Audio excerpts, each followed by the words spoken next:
Welcome. আমরা এখন ICDS এক্সামের জন্য বাছাই করা কোশ্চেন অ্যান্সার আলোচনা করব। আজকে আমরা 45টি কোশ্চেন রেখেছি, যেগুলো এক্সামের জন্য খুবই দরকার। এখান থেকে তোমরা অবশ্যই কোশ্চেন কমন পাবে। যারা আইসিডিএস এক্সামের জন্য প্রস্তুতি নিচ্ছ, অবশ্যই কমেন্টে আইসিডিএস কথাটি অবশ্যই লিখবে। আইসিডিএস এক্সামের জন্য তোমরা গুগল প্লে স্টোরে আইসিডিএস এক্সাম প্রিপারেশন এই অ্যাপটি পাবে। সম্পূর্ণ বিনামূল্যে তোমরা এখানে তোমাদের সিলেবাস অনুসারে কোশ্চেন অ্যান্সার প্র্যাকটিস করতে পারবে। তো যারা এখনো আইসিডিএস এক্সাম প্রিপারেশন এই অ্যাপটি ইনস্টল করনি, এই লোগো দেখে গুগল প্লে স্টোর থেকে অ্যাপটি ইনস্টল করে নেবে। সাজেশন পিডিএফ এর প্রয়োজন পড়লে তোমরা এখান থেকে সাজেশন পিডিএফ সংগ্রহ করতে পারো। কমেন্টে দেখো লিঙ্ক দেওয়া রয়েছে, বা অ্যাপ থেকে তোমরা সাজেশন পিডিএফ এর লিঙ্ক পেয়ে যাবে। তো চলো আমরা ক্লাস শুরু করি, এক এক করে কোশ্চেন অ্যান্সারগুলো প্র্যাকটিস করি। আমরা প্রথমে শিশু বিকাশ, পুষ্টি ও স্বাস্থ্য এখান থেকেই কোশ্চেন অ্যান্সার গুলো প্র্যাকটিস করব।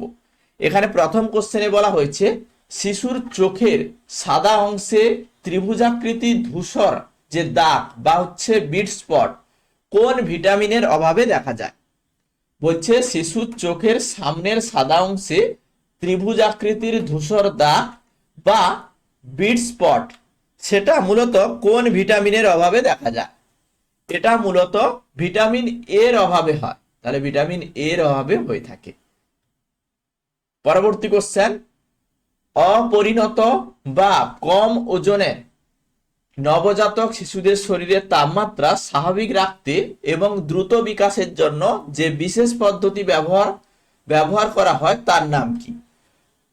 অপরিণত বা কম ওজনের নবজাতক শিশুদের শরীরের তাপমাত্রা স্বাভাবিক রাখতে দ্রুত বিকাশের জন্য যে বিশেষ পদ্ধতি ব্যবহার করা হয় সেটা হচ্ছে KMC, kangaroo mother care. Kangaroo mother care, যেটাকে সংক্ষেপে কেএমসি বলা হয়।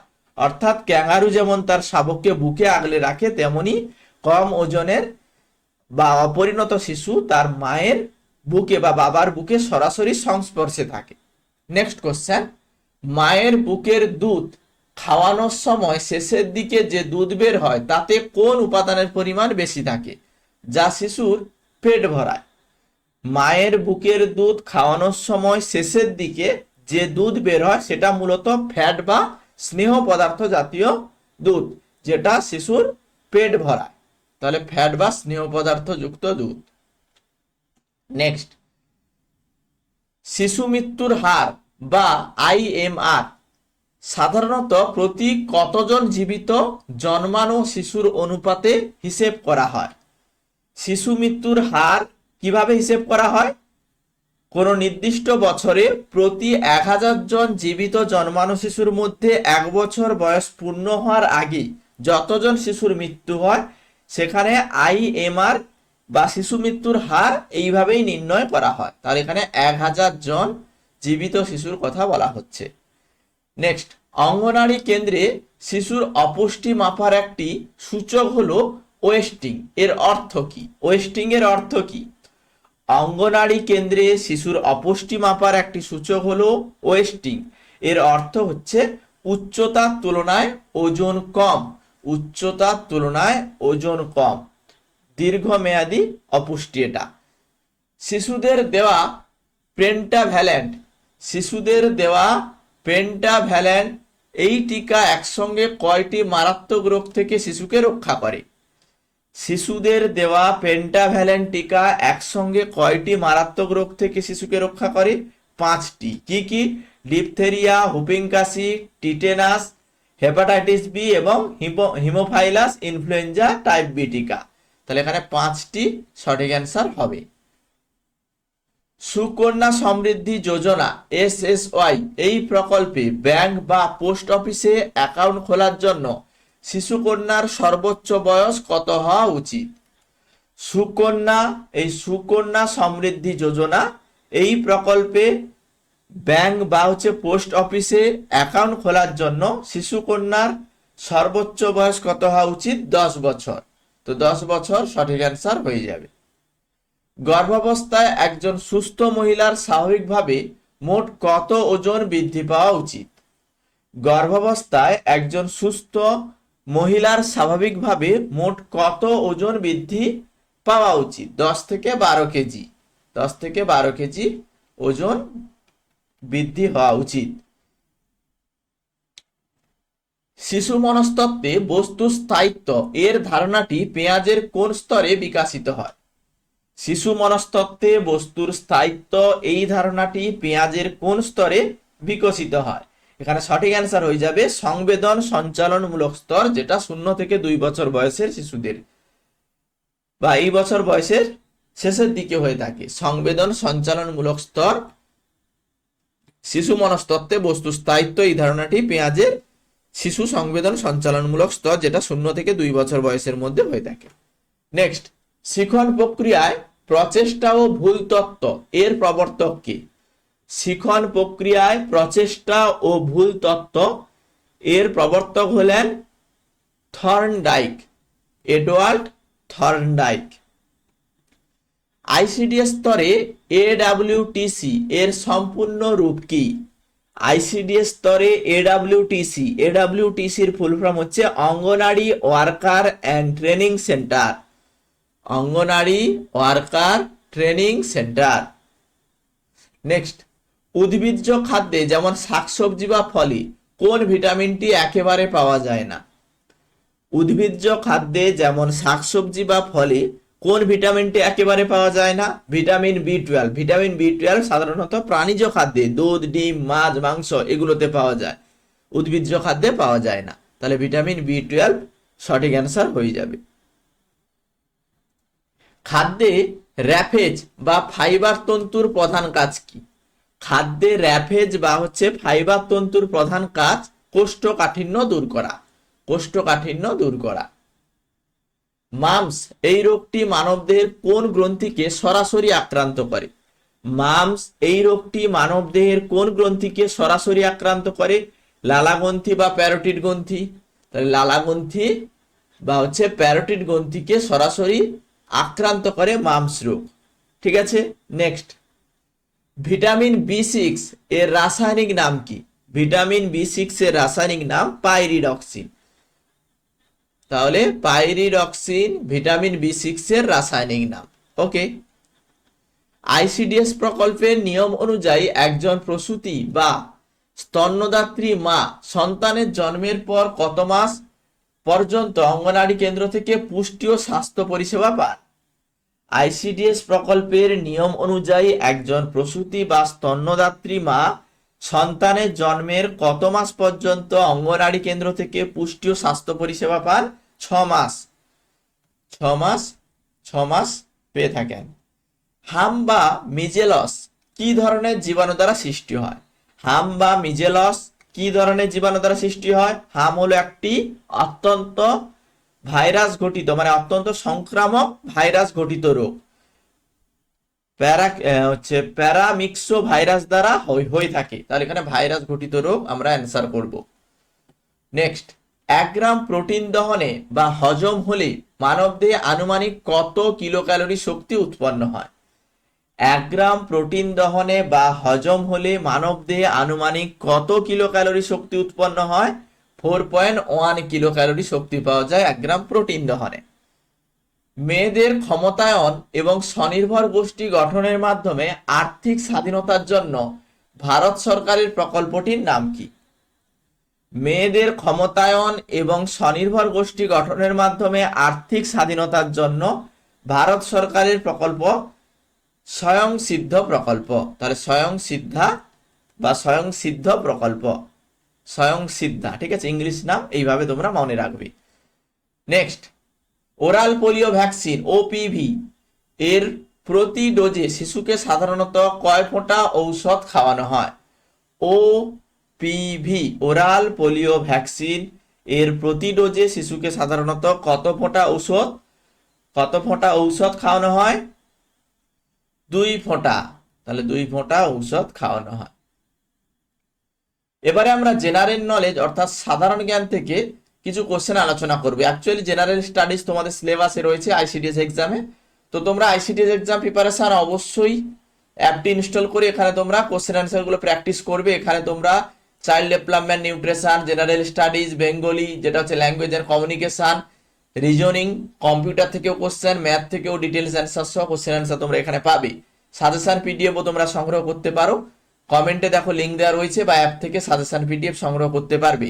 আর অবশ্যই অবশ্যই যারা ক্লাসগুলো কন্টিনিউ দেখছো, কমেন্টে আইসিডিএস কথাটি অবশ্যই লিখবে, যারা এখনো লেখনি লিখে দাও। এবারে আমরা জেনারেল স্টাডিজ থেকে কোশ্চেনগুলো প্র্যাকটিস করব। দেখো বলছে, মুঘল সম্রাট আকবর প্রবর্তিত নতুন ধর্মের নাম কি ছিল? মুঘল সম্রাট আকবর প্রবর্তিত নতুন ধর্মের নাম দিন ই ইলাহি। দিন ই ইলাহি। নেক্সট, ভারতের বৃহত্তম সাধু জলের হ্রদ কোনটি? ভারতের বৃহত্তম সাধু জলের হ্রদের নাম উলার হ্রদ। উলার হ্রদ ভারতের বৃহত্তম সাধু জলের হ্রদ, জম্মু কাশ্মীরে অবস্থিত এটা। ভারতের কোন রাজ্যের রাজ্যপাল হওয়ার জন্য ন্যূনতম বয়স কত হওয়া প্রয়োজন? ভারতের কোন রাজ্যের রাজ্যপাল হতে গেলে 35 বছর বয়স হতে হবে। তাহলে 35 বছর বয়স হতে হবে। পদার্থবিজ্ঞানে বল এর এসআই একক কি? বলের এসআই একক হচ্ছে নিউটন। তাহলে পদার্থবিজ্ঞানে বলের এসআই একক কি? নিউটন। নেক্সট, স্বাধীনতার পর পশ্চিমবঙ্গের প্রথম মুখ্যমন্ত্রী কি? স্বাধীনতার পর পশ্চিমবঙ্গের প্রথম মুখ্যমন্ত্রী প্রফুল্ল চন্দ্র ঘোষ। প্রফুল্ল চন্দ্র ঘোষ স্বাধীনতার পর পশ্চিমবঙ্গের প্রথম মুখ্যমন্ত্রী। প্রাচীন ভারতের বিখ্যাত রাজনীতি ও অর্থনীতি বিষয়ক গ্রন্থ, যেটা অর্থশাস্ত্র, এর রচয়িতা কে? অর্থশাস্ত্র এর রচয়িতা হলেন কে? চাণক্য বা হচ্ছে কৌটিল্য। প্রাচীন ভারতের বিখ্যাত রাজনীতি ও অর্থনীতির বিষয়ক যে অর্থশাস্ত্রের রচয়িতা চাণক্য বা কৌটিল্য।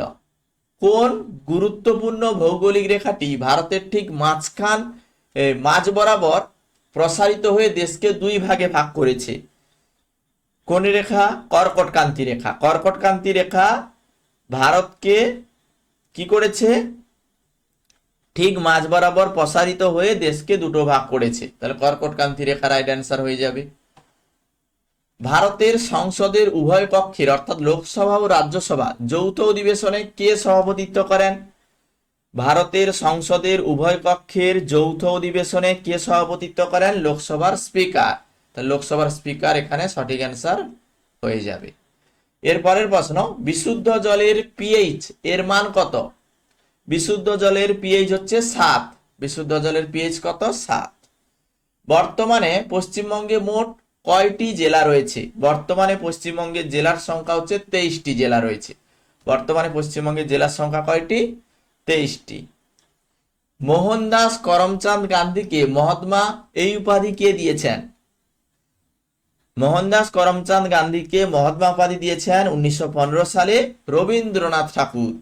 রবীন্দ্রনাথ ঠাকুর রাইট অ্যান্সার হয়ে যাবেন। 1915 সালে গান্ধীজি দক্ষিণ আফ্রিকা থেকে ভারতে ফেরার পর তার মহান ব্যক্তিত্বের কারণে কবিগুরু রবীন্দ্রনাথ ঠাকুর তাকে মহাত্মা এই উপাধি দিয়েছিলেন। অর্থনীতিতে নীল বিপ্লব নিচের কোনটির উৎপাদনের সাথে যুক্ত? অর্থনীতিতে নীল বিপ্লব নিচের কোনটির উৎপাদনের সঙ্গে যুক্ত? মৎস্য বা মাছ উৎপাদনের সঙ্গে যুক্ত। মৎস্য বা মাছ উৎপাদনের সঙ্গে নীল বিপ্লব এই কথাটি যুক্ত রয়েছে।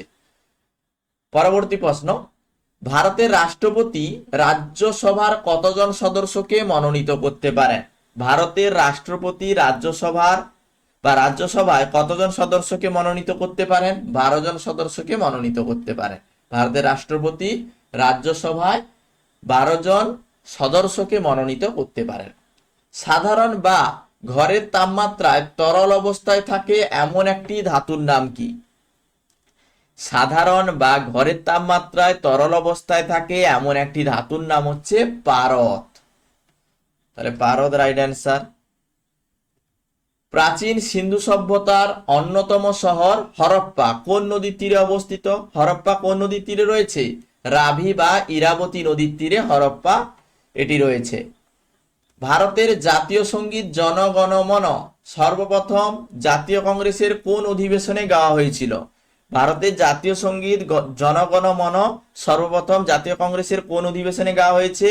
1911 কলকাতা অধিবেশনে। 1911 কলকাতা অধিবেশনে গাওয়া হয়েছে। পরবর্তী প্রশ্ন, ভারতের কোন শহরকে সিটি অফ জয় বা আনন্দ নগরী বলা হয়?